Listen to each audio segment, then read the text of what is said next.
By 6 on Tuesday evening, I had already decided I would spend the night in my room with headphones on and pretend Mason Reed did not exist. That was usually the easiest way to survive sharing an apartment with him. For months together had taught me exactly how long he left dishes in the sink, how loudly he dropped his keys on the kitchen counter after a shift, and how quickly a simple request could become an argument neither of us was willing to lose. Mason thought I was rigid. I thought he treated every shared rule like a personal suggestion. We had reached an efficient kind of hostility. Speak when necessary, avoid each other when possible. Then my phone buzzed with an emergency weather alert. The snow had been falling since afternoon, but within an hour the city suspended bus service, several roads closed, and our building management sent a message warning residents not to leave unless absolutely necessary. More updates followed. Dangerous wind, possible outages, no estimate for when conditions would improve. I was reading the third message when the apartment lights flickered twice and went black. "Great," I said. From the kitchen, Mason answered, "Very productive response, Ethan." The power returned a few seconds later. I stepped into the hallway and found him opening cabinets. "What are you doing?" "Checking what we have. I bought groceries yesterday. For you. I'm aware of who I buy groceries for." He glanced at me. "And if the power goes out for longer? If delivery stops? I can manage." That wasn't the question. Within 5 minutes, we were arguing over canned food, bottled water, batteries, and whether my carefully planned meals counted as emergency supplies. It felt comfortingly normal until Mason stopped halfway through counting everything and looked at me differently. "You have what you need? For what?" "Anything important. Medication. Something you can't replace for a few days." The question caught me off guard. "Yes." "You sure?" "Yes, Mason." He nodded once and went back to the cabinet as if he had asked nothing unusual. I told myself it was his job talking. He was a paramedic. Checking whether someone had medication was probably automatic for him. Still, when another message warned that road closures could last several days, I looked around our apartment and understood the real problem. The storm was not trapping me at home. It was trapping me here with Mason. And if the power failed again, hiding in separate rooms might not even be an option.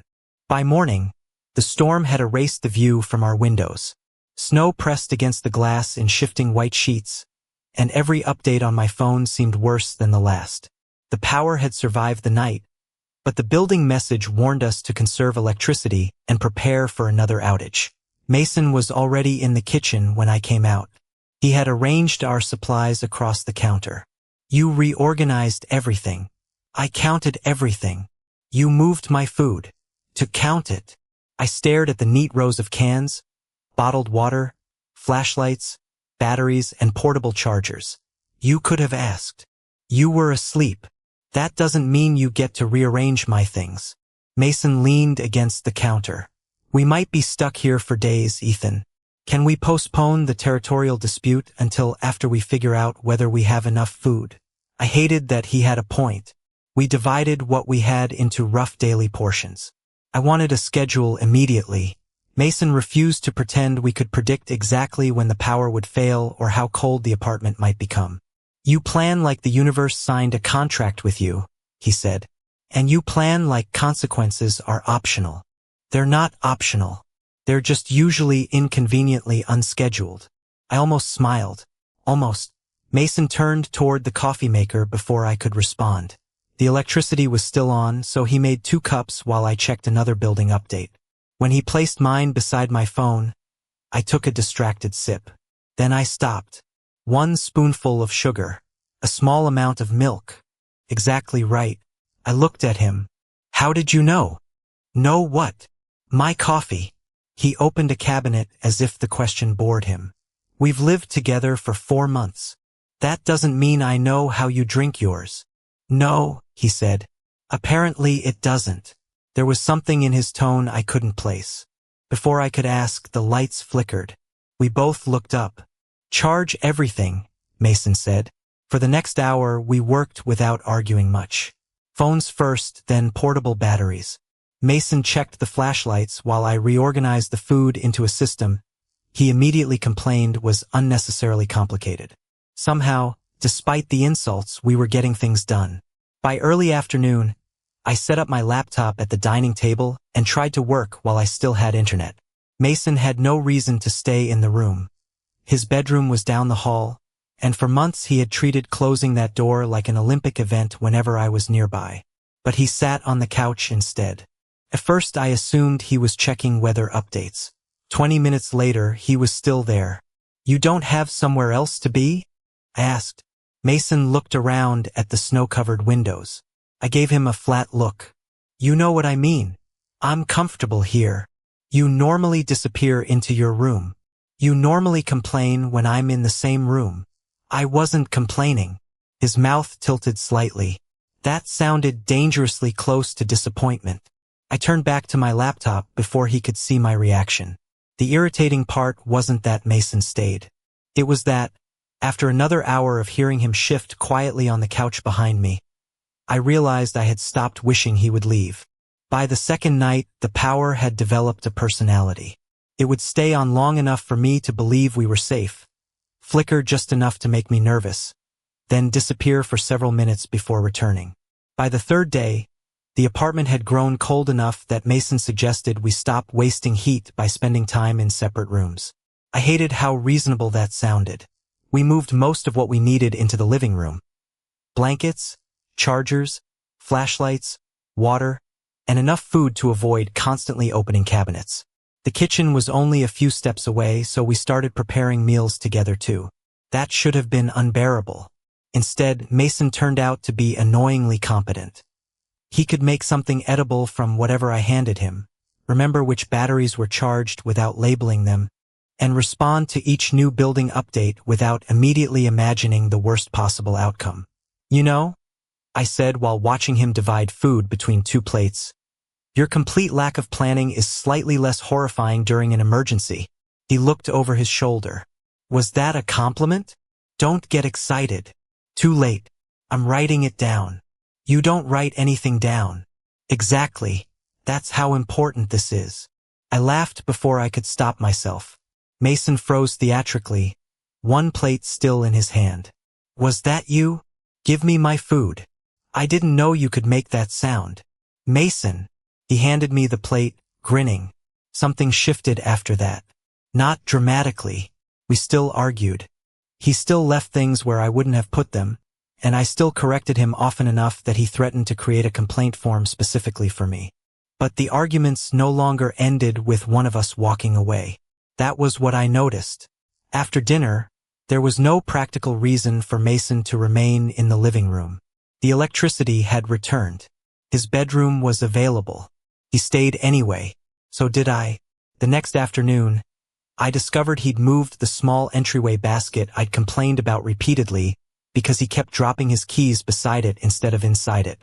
Now the basket sat exactly where his hand naturally landed when he came through the door. I stared at it. Mason noticed. "What? You moved it. You kept complaining. For months. Congratulations. Persistence works." I looked at him more carefully. "I thought you weren't listening." His expression changed for half a second. "I listen," he said. Then he walked into the kitchen before I could answer. That evening, the power flickered again. Mason was beside the window checking the snowfall while I sat under a blanket on the couch. When the lights steadied, he could have gone back to his room. Instead, he dropped into the chair across from me. Later, without discussing it, he moved to the other end of the couch. I should have found an excuse to leave.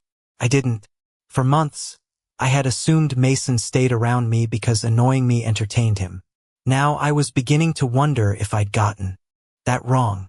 Worse, I was beginning to realize that somewhere between rationing food, arguing over batteries, and waiting out the storm, I had started listening for his footsteps whenever he wasn't in the room. By the fourth night, the storm had stopped feeling temporary. The power went out shortly after dark and stayed out. Within an hour, the apartment was cold enough that Mason gathered the remaining blankets and brought them into the living room. We had already established it as our warmest usable space, but without electricity, even that advantage was disappearing. "You're taking two," he said. "I have one." Which is why you're shivering. I'm not shivering. Mason stared at me. I pulled the blanket higher. Fine. Slightly. He tossed another one onto my lap and sat at the opposite end of the couch. For a while, neither of us spoke. A flashlight on the table cast enough light to make the room feel smaller than usual. There were no laptops, no television, no work, and no separate routines left to hide inside. Eventually, I said, "Can I ask you something?" "That depends entirely on how insulting it is." "When did you decide you hated me?" Mason turned toward me. "I don't hate you." I almost laughed. "Come on. I'm serious. You've spent 4 months acting like everything I say annoys you. Because half the things you say are complaints about me. Because half the things you do are annoying." There he is. I shook my head, but Mason didn't smile this time. "I thought you disliked me almost immediately," I said. "Why?"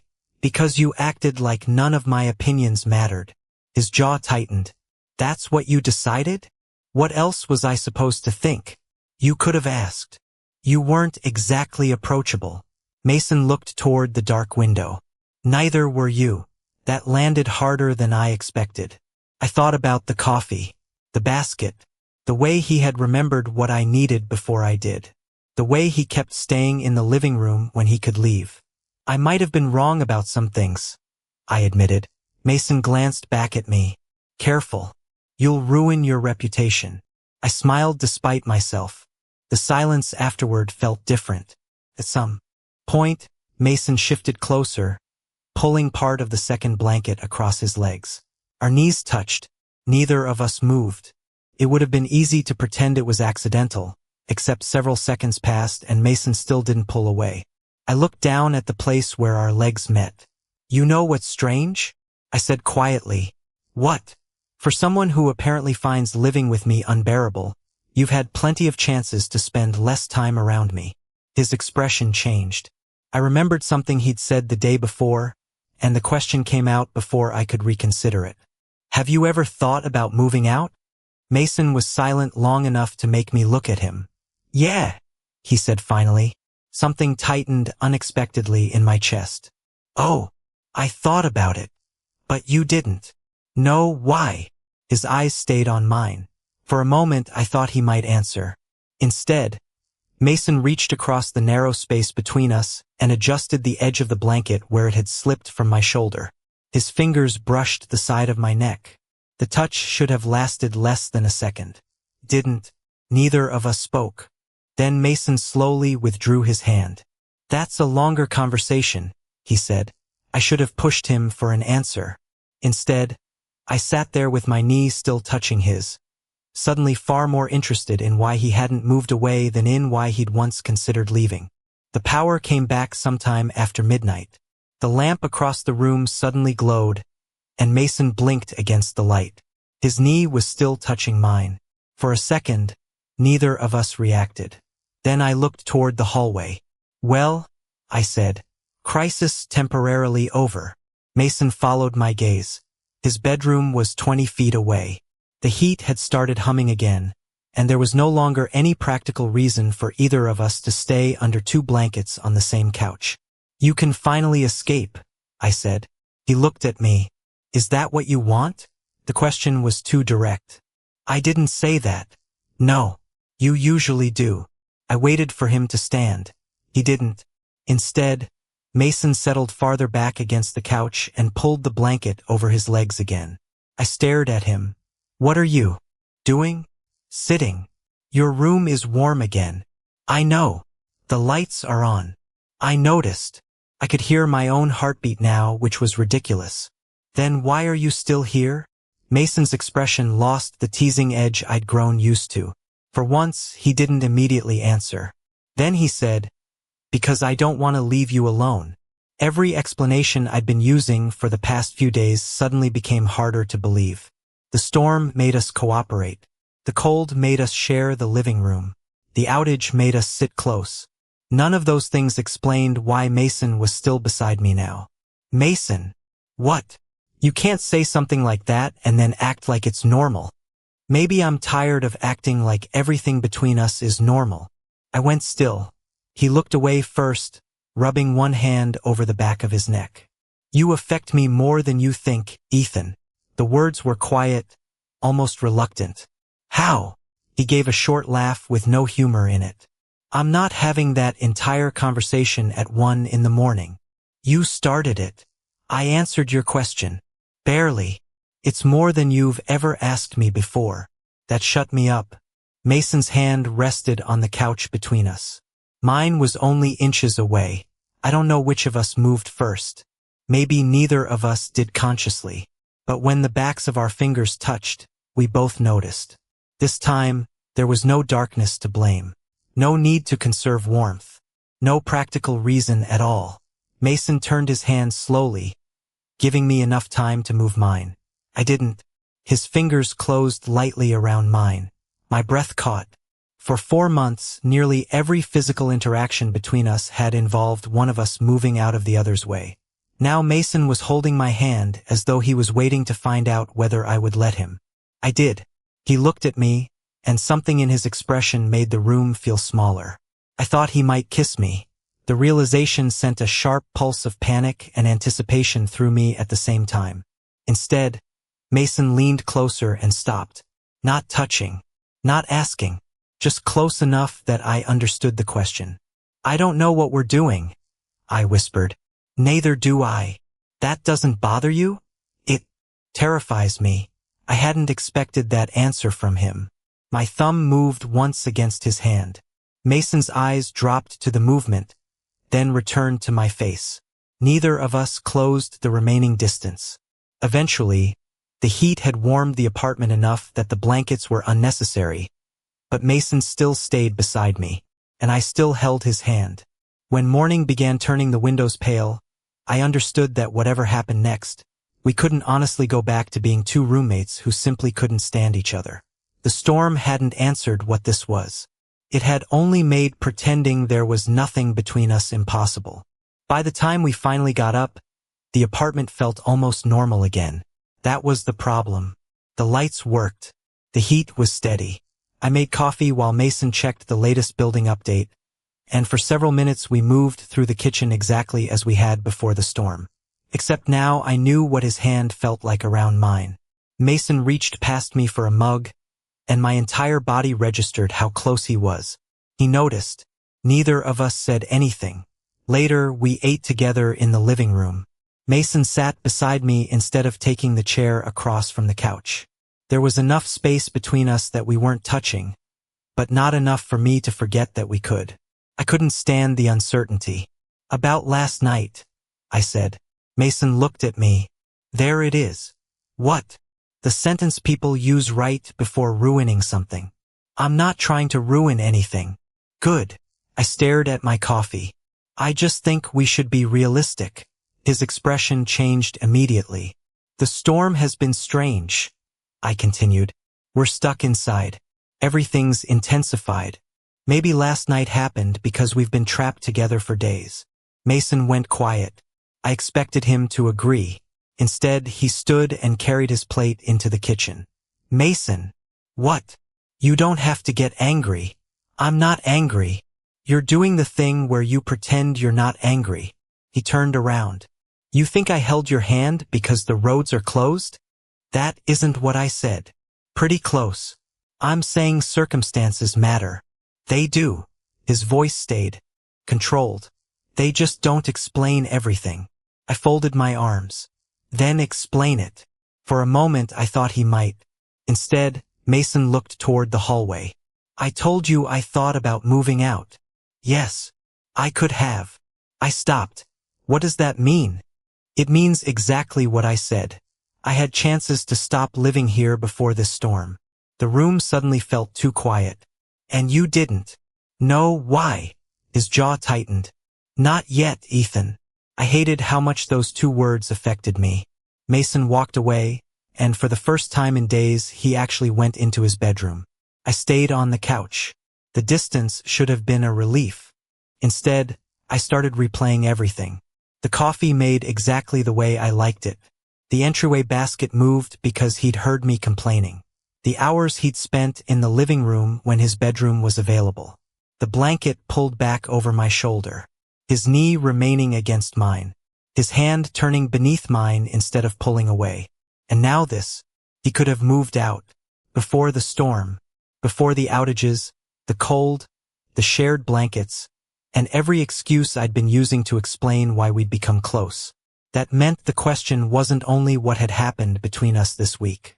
It was what had been happening before I noticed. Mason came back later, but neither of us returned to the old rhythm. We prepared food together, checked our phones, and sat in the same room, yet every ordinary movement carried the weight of what we hadn't finished saying. That evening, another building update arrived. Crews had made progress. If conditions continued improving, roads and normal access could begin reopening the next day. I read the message twice. A week ago, it would have sounded like freedom. Now I looked across the room at Mason and felt something completely different.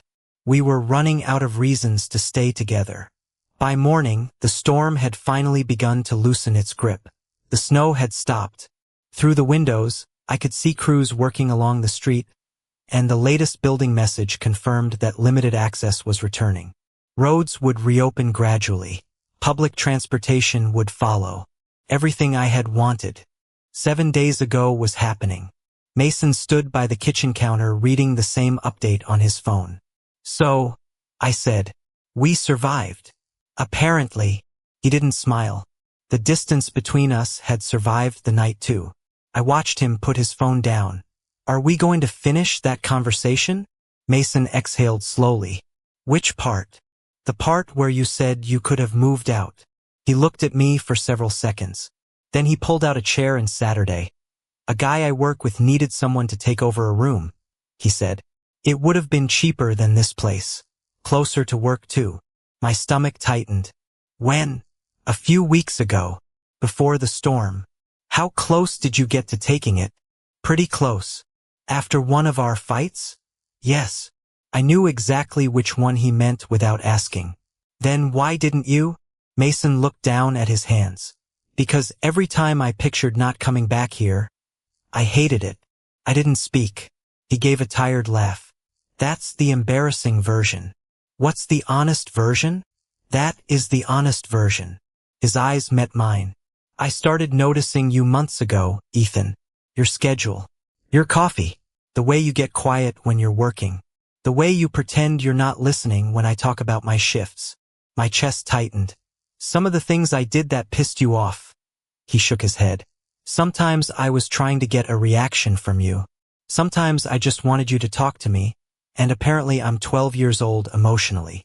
I almost smiled, but the meaning of what he was saying stopped me. "The storm didn't start this," I said. No, the word landed harder than any confession could have. All week, I had treated the weather like an explanation. Mason had been choosing to stay long before either of us was trapped. "Why didn't you tell me?" "Because you seemed pretty convinced you couldn't stand me." "I thought you couldn't stand me." "I know." The absurdity of it might have been funny if Mason hadn't looked so tired. Then he said, "The room is still available." Everything inside me went still. "What?" "My coworker hasn't filled it yet." "You're thinking about taking it now?" Mason stood. "I don't know." He looked toward the hallway, then back at me. "But I can't stay here pretending last night meant something while you keep explaining it away as weather." "I wasn't explaining it away. You said we were trapped together and everything got intensified, because I was trying to understand it. And I just told you I've been trying not to understand it for months." I had no answer. Mason's expression softened, which somehow made it worse. Maybe moving out is the smart thing. A week ago, I would have agreed before he finished the sentence. Now the thought of coming home to an apartment without his keys hitting the counter, without his voice from the kitchen, without him finding some ridiculous reason to argue with me made my chest ache. Outside, a vehicle moved slowly down the newly cleared street. The city was opening again. Nothing was keeping Mason here anymore. And suddenly I understood that if I let him walk away now, I couldn't blame the storm, our arguments, or 4 months of misunderstanding. This time, losing him would be a choice. I spent the next hour pretending there was still something to think about. There wasn't. The roads were reopening. The building had restored normal access. Mason could call his coworker, pack his things, and be gone without either of us having another difficult conversation. That was exactly what I had wanted for months. The thought made me feel sick. I found Mason in the hallway outside his bedroom. "Mason!" He stopped. "I don't want you to take that room." His expression barely changed. Because finding another roommate would be inconvenient? Normally, I would have hidden behind sarcasm. This time, I couldn't. "No, then why?" I looked at him and understood what answering honestly would cost me. If I was wrong about this, we would still have to live together. Every argument, every shared room, every ordinary morning would carry the memory of me admitting something I couldn't take back. But letting him leave would be safer only because I wouldn't have to risk hearing no. "The storm didn't make you tolerable," I said. Mason blinked. "That's possibly the worst romantic opening I've ever heard." "I'm trying." "Okay." "It made it impossible for me to keep seeing you the way I wanted to." The humor disappeared from his face. "I thought you didn't listen to me." "You did. I thought you stayed around because irritating me entertained you. You stayed because you wanted to be around me." I swallowed. "And apparently I spent so much time being annoyed by you that I never asked why I noticed every time you weren't there." Mason didn't move. I forced myself to continue. "When you went into your room yesterday, I hated it. When you told me you could move out, I hated that more." "Ethan, no. Let me finish before I find a way to make this sound reasonable." That brought the smallest smile to his mouth. I stepped closer. "I don't want you to stay because we're roommates. I don't want you to stay because moving is inconvenient. And I definitely don't want you to stay because we're trapped." I took a breath. "I want you here because I want you." The silence afterward felt enormous. Mason searched my face. "What exactly are you asking me?" There was my last chance to retreat. I didn't take it. "Stay," I said. "And not just as the guy I argue with about dishes." His eyes softened. "You're asking me to date you?" "Yes." "And continue living together?" I realize this is objectively a terrible plan. It really is. But Mason stepped closer until there was almost no space between us. "But I turned down a cheaper room closer to work because I couldn't make myself leave you." I laughed once, mostly because I could finally breathe. His hand came up slowly, giving me every opportunity to move away, and rested against the side of my neck. This time, I didn't have to wonder what he was asking. I leaned forward. The kiss was deliberate, warm, and nothing like an accident created by darkness or cold. Mason kissed me once, pulled back just enough to look at me, then smiled when I caught the front of his shirt and kissed him again. When we separated, his forehead rested briefly against mine. "So," he murmured, "I'm staying." "Yes. You're going to regret that the next time I leave dishes in the sink. Don't ruin this." He laughed. Outside, traffic was beginning to move again. The storm was over. The roads were opening. Mason could leave whenever he wanted. So could I. For the first time since we'd met, neither of us was being forced to stay. We were choosing it. A few days later, the city looked as if it had remembered how to function. Traffic moved again. Deliveries arrived. Mason returned to his shifts, and I went back to working without checking the building updates every 20 minutes. The emergency supplies disappeared from the living room, the blankets went back where they belonged, and we could close our bedroom doors whenever we wanted. We just didn't seem to want to as often. Dating Mason did not magically make him less irritating. On our first normal morning, I walked into the kitchen and found a plate beside the sink. I stared at it. Mason looked up from his coffee. "Don't. You know where that goes. We've been dating for 3 days. And already you're taking me for granted. I survived a week trapped with you. I've earned certain privileges. You weren't trapped for the entire week, apparently." He paused, then smiled. "No," he said. "I guess I wasn't." That still did something to me. For months, I had thought every unnecessary minute Mason spent around me was evidence that he enjoyed getting on my nerves. Now I understood why he remembered my coffee, why he'd listened to complaints he pretended to ignore, why he'd stayed in the living room when he had somewhere else to go. Most importantly, I understood why he hadn't taken the other room. The storm hadn't turned us into different people. I still liked plans. Mason still treated plans as interesting suggestions. We still argued about dishes, noise, and which one of us had ruined the organization of the kitchen cabinets. But now, when Mason came home and dropped his keys into the basket he'd moved, he usually came looking for me afterward, and I usually stopped whatever I was doing when I heard him. Before the storm, I had spent 4 months measuring our life together by distance. How quickly I could get back to my room, how long until Mason left for work, how many hours I could have the apartment to myself. During that week, I'd started counting something else without realizing it. The minutes until he came back into the room. Mason was free to move out. I was free to shut my door. The roads were open. The power was steady. Nothing outside the apartment required us to share anything anymore. One evening, Mason dropped onto the couch beside me and reached automatically for my hand. I let him take it. A week earlier, I had been counting the days until I could get away from him. Now, with nothing trapping either of us there, I realized I had stopped counting.